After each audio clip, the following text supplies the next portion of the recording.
I made the decision last night, Friday, December 19th, 2025, to stay up past my usual bedtime, 9, maybe 9:30, to tune into the Jake Paul fight.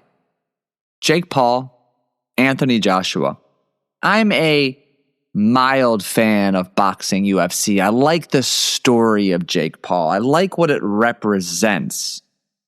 And regardless of your opinion of him, your opinion of his impact on boxing, your knowledge of boxing, I think we could both agree on two things.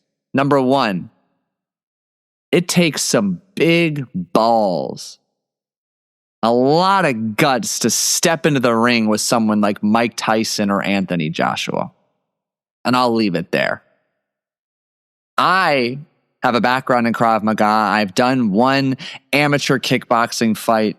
Kudos to any single person who has ever stepped in the ring with another human trying to knock their fucking head off.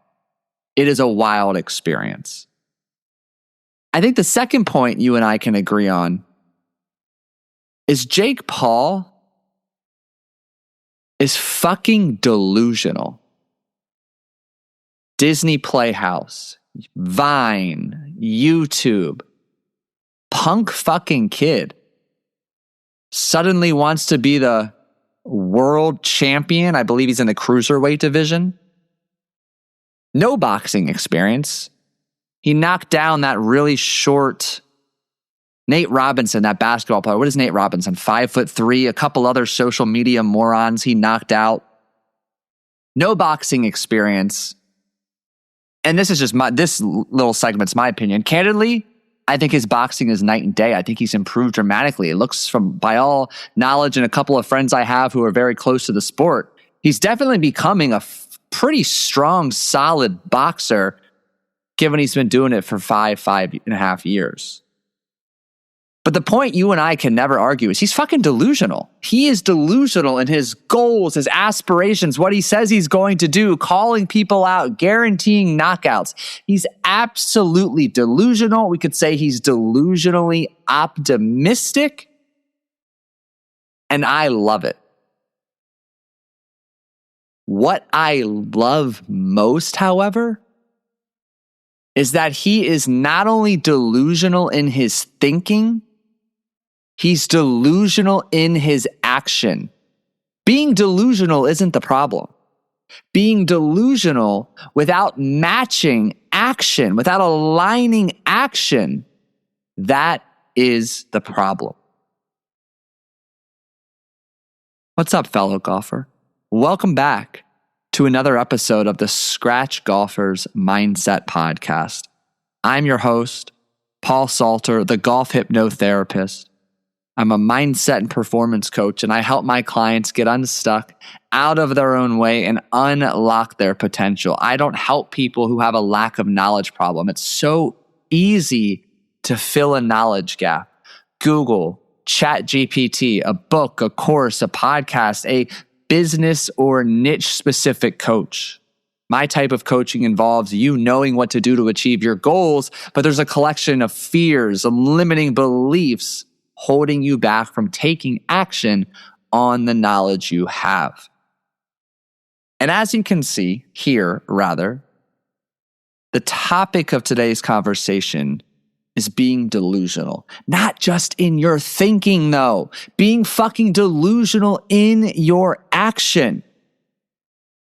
And we're going to unpack this from multiple angles today. I'm going to share a few of my highly recommended books. They're not my favorite books, but they're really solid, strong books I can't recommend enough for this particular topic to really help expand your identity and create more clarity around the delusional action you need to take to match it.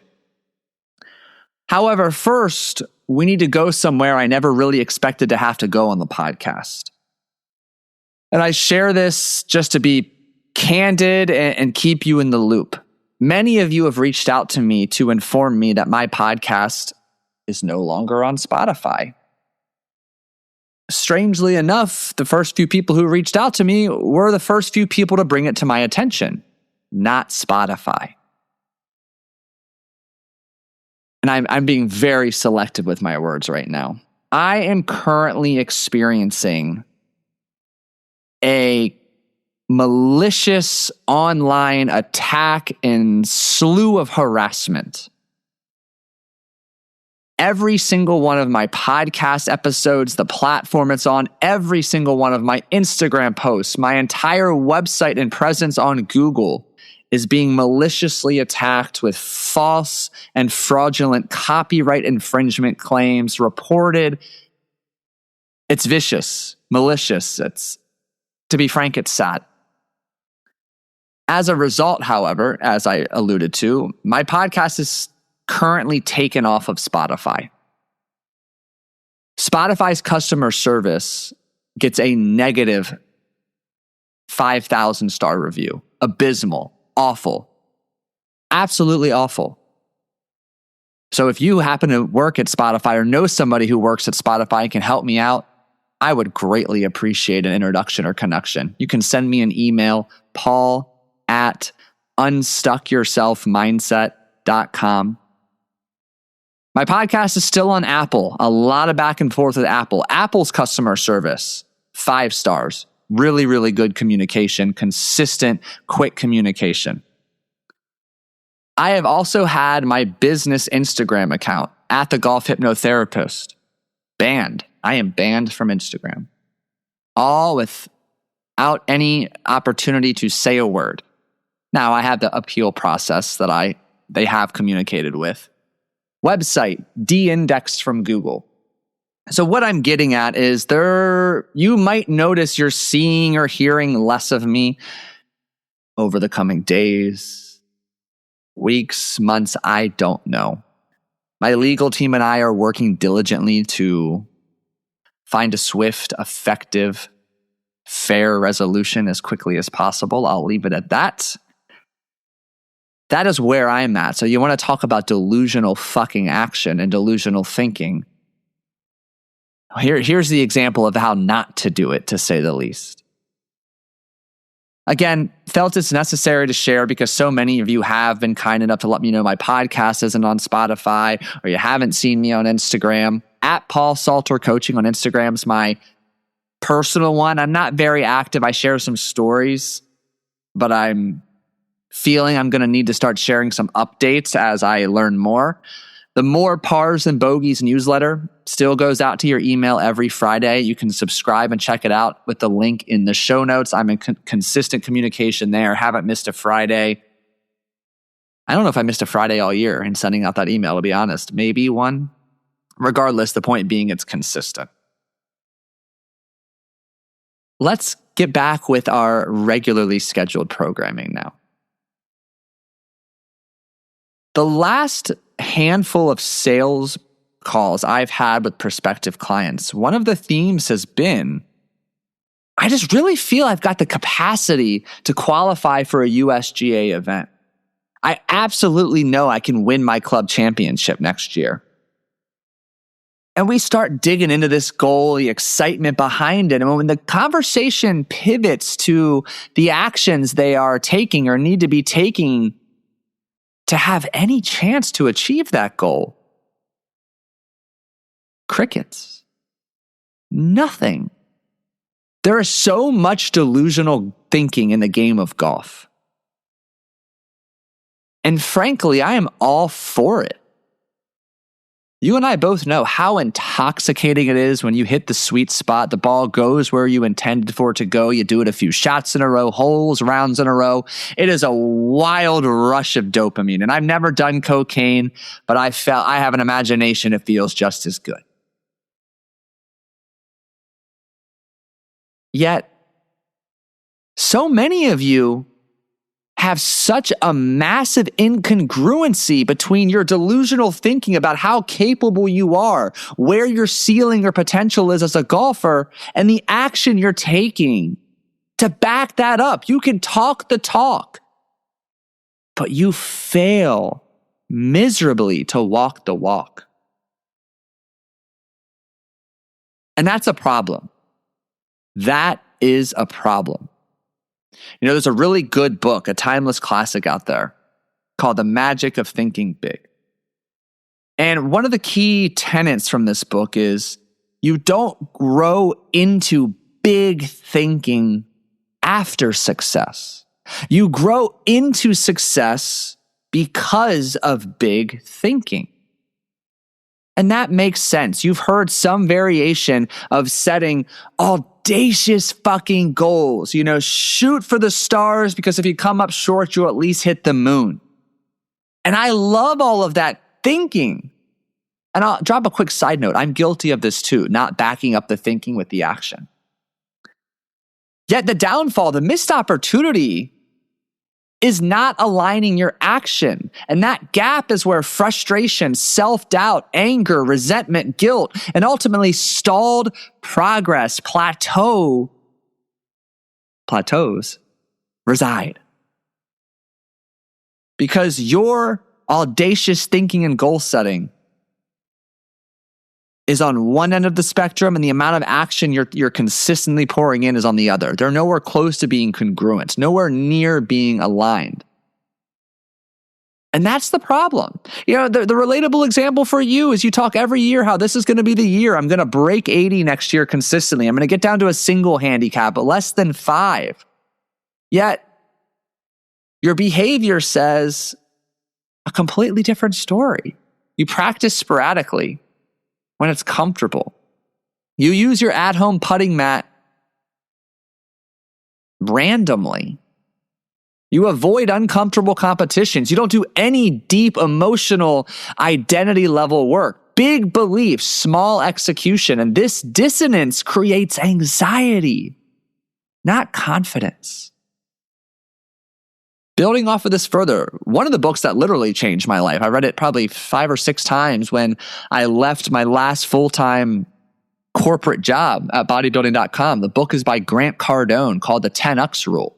And the core idea of Grant's book and all of his just being is the problem is not lack of belief. The problem is massively underestimating the action required.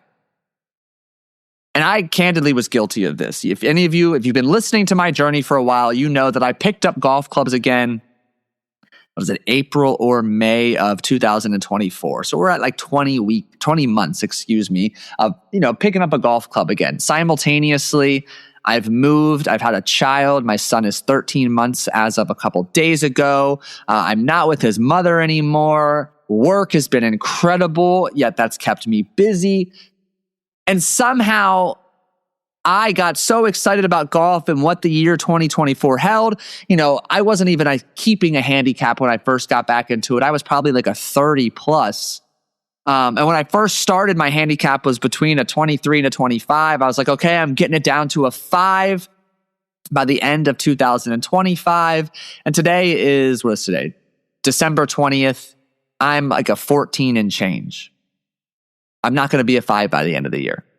I've played and practiced a fraction of what I anticipated, hoped, and dreamed of. And many external variables occurred well beyond my control, well beyond being on my radar, to say the least, of even being possible of occurring in my life. Not on my bingo card, I believe, is what people are saying these days. But again, classic example, delusional thinking without any action to match it. And again, me thinking like a 5 handicap golfer and practicing like a 22 handicap golfer. Sporadically. Yeah, I think it's just as simple as that. So the 10X rule really embodies 10Xing the action, the behavior, action, action, action. You have the capacity to believe and dream big. Your reason for not achieving your goals isn't due to lack of capacity to believe. It's lack of action taken to align with the delusional thinking. It's funny. The platform I use to record these podcasts is called Riverside. And a lot of the web apps and platforms these days do some type of annual rewind. And I just watched mine before I opened the recording studio to record this episode. And my number one spoken word in 2025, prior to this podcast, I might add, was action. Thought that was pretty funny. The thing I did most for my guests was make them laugh. Thought that was neat. I digress. So the picture I'm painting here is quite evident. It's easy to have delusional, big, audacious goals. They're fun to talk about. You get a nice hit of dopamine when you just imagine and daydream how grand life will be when you're a scratch golfer, when you consistently cross the 7-figure annual threshold, 8-figure annual threshold. Yet you massively underestimate the amount of action required, the length of time it will take. And I always come back, I believe these are Alex Hormozy principles. But as soon as you accept how hard it is, the journey becomes easier. Think about that. Big goals, identity transforming goals are fucking hard. They're not for the faint of heart. They take time. And not only are they going to be harder than you think, it's going to take longer than you think. The sooner you accept both of those universal truths, the easier it becomes. Period. Another book that piggybacks off of that, and we'll get into some more examples, is a book by Dr. Benjamin Hardy. I think it might be co-authored by Dan Sullivan. It's called 10X is Easier Than 2X.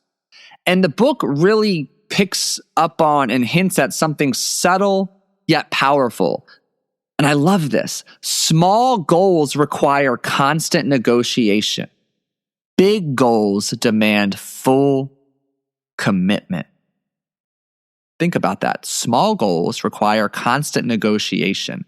Big goals demand full commitment. And for me, it comes back to the compare and contrast of, are you committed to your goal, or are you interested? Are you committed to being a scratch golfer, to leaving your corporate secure job and going off on your own? Or are you just interested? You see, if we translate this to golf now, if you aim to be a little better, maybe this year you want to drop your handicap from a 10 to an 8. Okay, so you aim for a little better, a few strokes lower, some improvement this season. Well, what ends up happening is you dab in and out. One week you're really consistent, the next week you're not. You quit when results begin to lag. You second guess decisions, and you get emotionally hijacked by bad rounds. But when you commit to, I am becoming a scratch caliber competitor, you're forced to ask yourself, what would a scratch golfer do this week? How would they show up during this practice session? How would they respond to that double bogey? Big goals simplify decisions. Simple decisions breed consistent action. Consistent action elevates belief, confidence, and levels up your identity. And here's the big contrast and kind of core message here.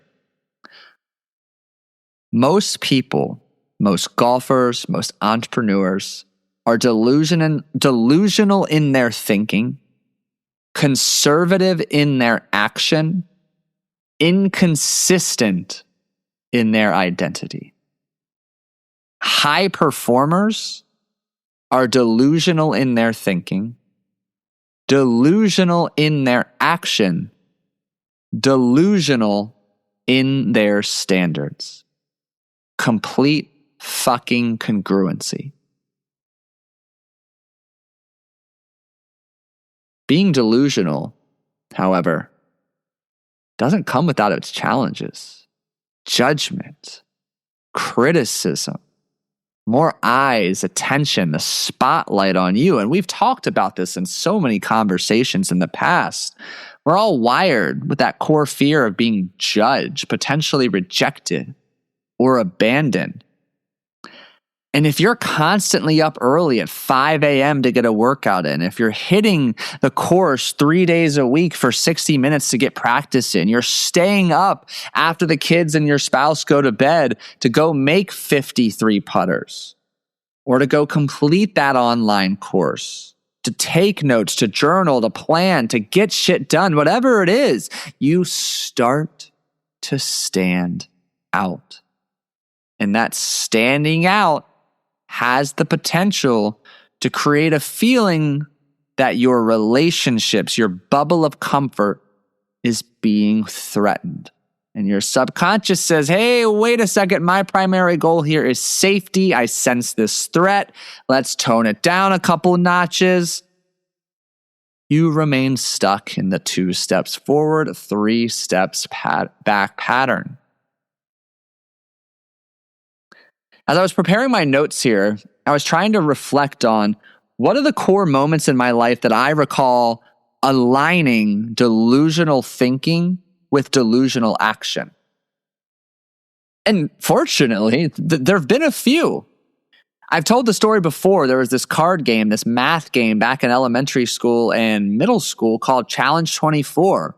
And after a defeat, the first time I'd ever lost, I, as either a 10, 11, maybe 12-year-old boy, got up before school and just practiced, studied, and ultimately memorized every single card in that deck. But picture, again, 10, 11, maybe 12-year-old boy, he's up early, like 6 o'clock early. And he's sitting in his dining room by himself. His parents aren't awake, or they're upstairs getting ready.